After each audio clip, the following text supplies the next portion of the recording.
नमस्कार, NokingNews.com में आपका स्वागत है। कनाडा क्रांति यानी फ्रीडम कॉन्वॉय, टीकाकरण के खिलाफ अभियान, ज़बरदस्ती टीकाकरण के खिलाफ आंदोलन और उस आंदोलन को व्यापक समर्थन। इस आंदोलन के हक में दुनिया के बहुत सारे लोग इकट्ठे हो गए हैं और हालत ये हो गई है कि इस आंदोलन को अंतर्राष्ट्रीय समर्थन मिलने के बाद अब जो सरकार समर्थक हैं वो इस आंदोलन को विदेशी साजिश बताने लगे हैं। वो कह रहे हैं इसमें कुछ ना कुछ विदेशी हाथ है। अब जब सारी दुनिया का हाथ हो, आंदोलन हो और इंडियंस की बात ना आए तो ये भी कैसे मुमकिन है। तो मैं आपको बताऊंगा इसमें इंडियंस की क्या भूमिका है, कौन इसके साथ में है, कौन इसके खिलाफ है, ट्रक आंदोलन किस तरह और कितना चल रहा है, कौन कौन सी दुनिया की जानी मानी हस्तियाँ इसमें कूद पड़ी हैं, कितना पैसा आ रहा है, लगातार डोनेशन मिल रहा है वहाँ पे। कहीं मत जाइए, चैनल को सब्सक्राइब कर लीजिए और अगर आप हमको डोनेशन देना चाहते हैं तो हमारा UPI ID डिस्क्रिप्शन में है। कमेंट भी आजकल हम एक पिन कर देते हैं ताकि आपको वहाँ से भी जानकारी मिल जाए। इस वीडियो के दौरान आपको बीच बीच में बारकोड भी मिलेगा जिसको स्कैन करके भी आप भुगतान कर सकते हैं और वीडियो के अंत में तो बारकोड है ही। कहीं मत जाइए, अभी हाजिर हुआ।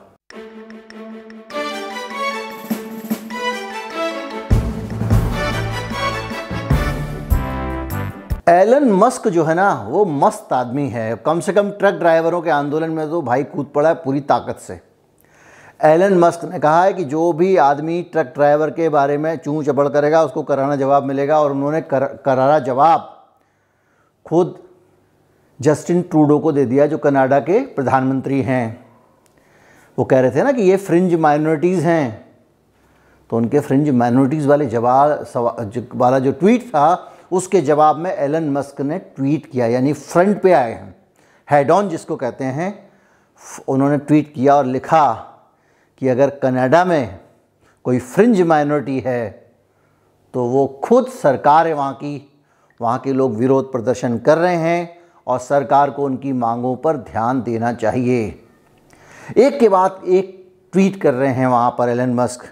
एक ट्वीट में तो उन्होंने हिटलर ही कह डाला सरकार को। एक और ट्वीट किया जिसमें ट्रक ड्राइवरों की मांगों का समर्थन किया और वो लगातार उनको समर्थन कर रहे हैं।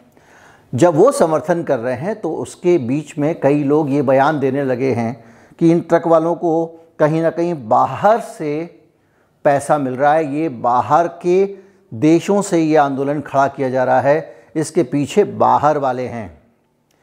और जो बाहर वाले हैं वो कौन है ये कोई नहीं बता रहा, लेकिन ये ज़रूर बता रहे हैं, कुछ सवाल उठाए। जैसे कि एक सवाल ये उठाया है कि अभी जरा से कुछ दिनों में, हफ्ता भर भी नहीं हुआ इस आंदोलन को, इनके पास 47 लाख रुपीस कहाँ से आ गए।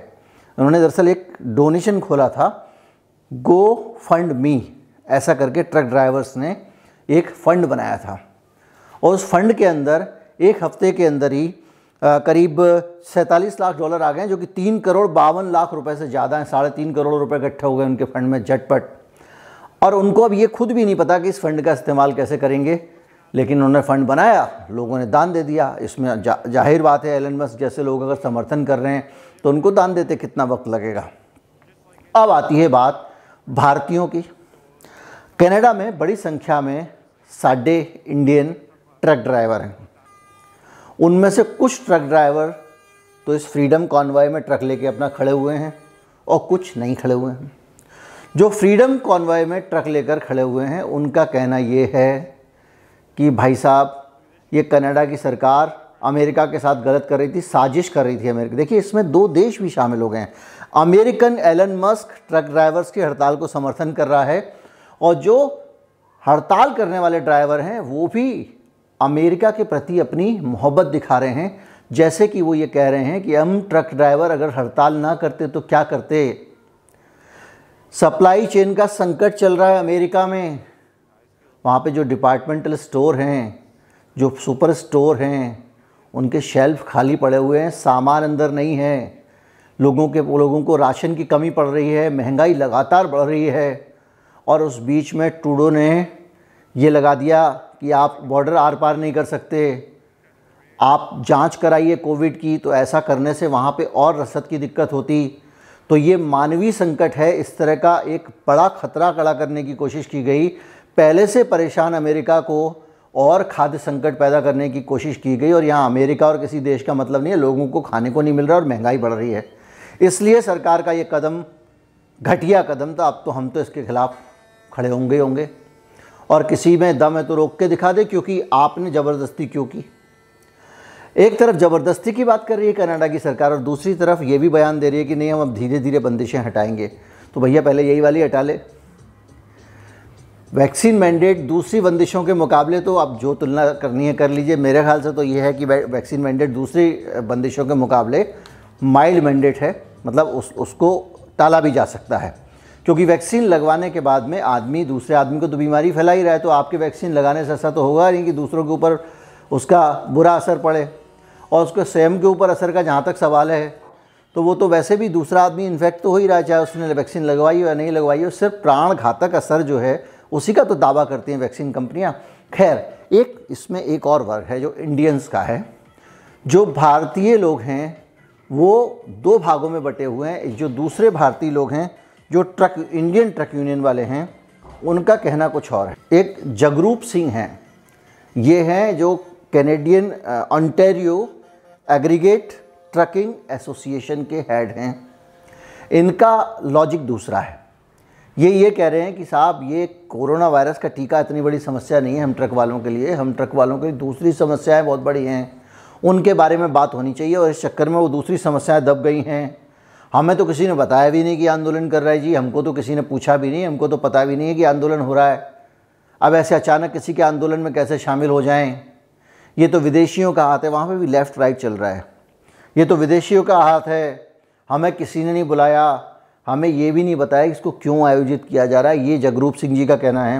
वो कह रहे हैं कि महंगाई की मार लगातार पड़ रही है और ट्रक वाले रोज़ काम छोड़ रहे हैं, क्योंकि ट्रक का काम करना मुश्किल और परेशानी भरा होता जा रहा है।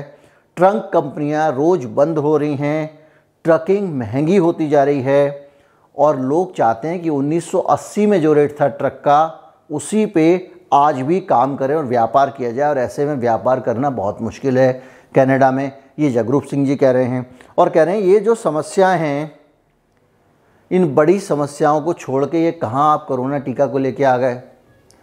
अब अगर आप एक बात सोचिए, ऑलरेडी आपके ऊपर दमन चल रहा है, अत्याचार चल रहा है, आपके दाम नहीं बढ़ रहे हैं, ट्रकर्स की मुसीबतें हैं, और इतनी परेशानी पहले से जो ट्रक वाले झेल रहे हैं जगरूप सिंह जी, तो उन ट्रक वालों के ऊपर एक जो नई मुसीबत डाल रही है कनाडा की सरकार कि अब आप बॉर्डर भी पार नहीं कर पाएंगे माल लेके, तो आपको उनका समर्थन करना चाहिए कि नहीं करना चाहिए। लेकिन जगरूप सिंह जी समर्थन नहीं कर रहे हैं। अब ये होता है कि कई जगह के प्रेशर ग्रुप्स होते हैं। जब किसान आंदोलन चल रहा था तो उसमें शेतकारी संगठन समेत कई संगठन ऐसे थे जिन्होंने अपने आप को आंदोलन के पीछे कर लिया था, जिनको सुप्रीम कोर्ट ने जब कमेटी बनाने को कहा तो सरकार ने कमेटी में रख दिया। उस कमेटी की रिकमेंडेशन आखिर तक नहीं मानी गई, क्योंकि वो खुद ही सरकार के समर्थक थे। तो हो सकता है जगरूप सिंह जी का वहाँ कोई कनेक्शन सरकार समर्थक संगठन से हो, वो जानकारी हमको नहीं है। लेकिन जैसी भी स्थिति है, अगर जगरूप सिंह जी का ऐसा है तो उनको अपने ट्रक वालों की हालत सुधरवा लेनी चाहिए थी। बहरहाल मेरा मानना ये है कि कोई भी कहीं भी किसी भी सूरत में अगर संगठित हो रहा है, खड़ा हो रहा है, आवाज़ उठा रहा है, तो उसको समर्थन देने का बनता है, देना ही चाहिए। क्योंकि लोगों का संगठित होना, स्टेट के सामने खड़े होना फ्रीडम की तो पहली पहचान है। और ये लड़ाई इसीलिए फ्रीडम के लिए, फ्रीडम कॉन्वॉय, इसीलिए जब से ट्रक वालों का आंदोलन हुआ है मैं लगातार इस पर नज़र रख रहा हूँ। जब भी कोई अच्छा अपडेट आता है, आपकी जानकारी इसको होनी चाहिए, मैं आपसे साझा करता हूँ। और इसमें जो है, जो इंटरनेशनल सपोर्टर हैं,